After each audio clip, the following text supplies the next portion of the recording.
विश्लेषण में potential transformer के रहस्यों और इसके जबरदस्त महत्व को डिकोड करते हैं। तो चलिए गहराई से समझते हैं।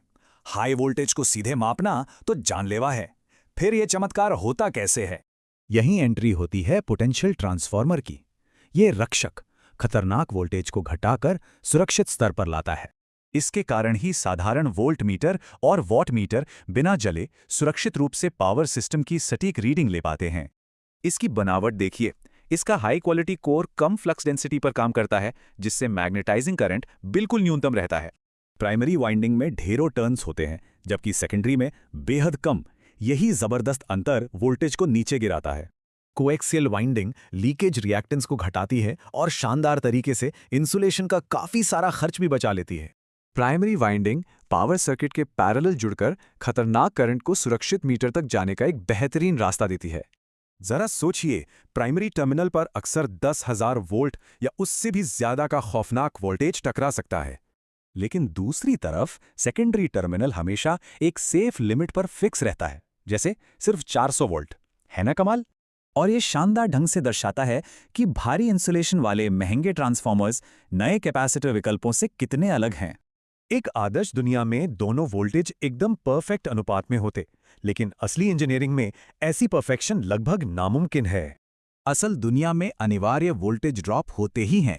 इन्हीं कारणों से माप में त्रुटियां आती हैं। पहली रुकावट है वोल्टेज रेशियो एरर।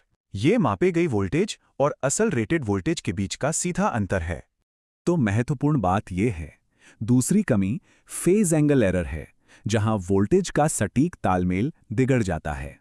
ध्यान रहे, सेकेंडरी वाइंडिंग पर ज्यादा उपकरण जोड़ने से ये एरर्स बढ़ते हैं और सटीकता गिर जाती है। इसे बर्डन कहते हैं।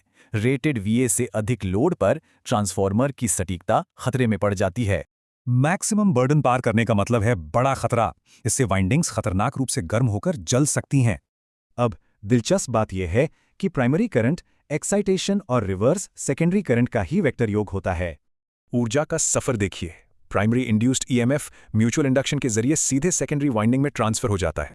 वाइंडिंग रेजिस्टेंस और रिएक्टेंस के कारण सेकेंडरी ईएमएफ गिरता है, जिससे हमें फाइनल सुरक्षित सेकेंडरी टर्मिनल वोल्टेज मिलता है। बड़े स्तर पर देखें तो प्रोटेक्टिव रिले सीधे हाई वोल्टेज नहीं झेल सकते, इसीलिए ग्रिड सुरक्षा में ये ट्रांसफार्मर अनिवार्य हैं। मीटरिंग, जनरेटर सुरक्षा या फीडर सिंक्रोनाइजेशन, ये सभी अहम रियल वर्ल्ड एप्लीकेशंस इनके बिना सुचारू रूप से चल ही नहीं सकते।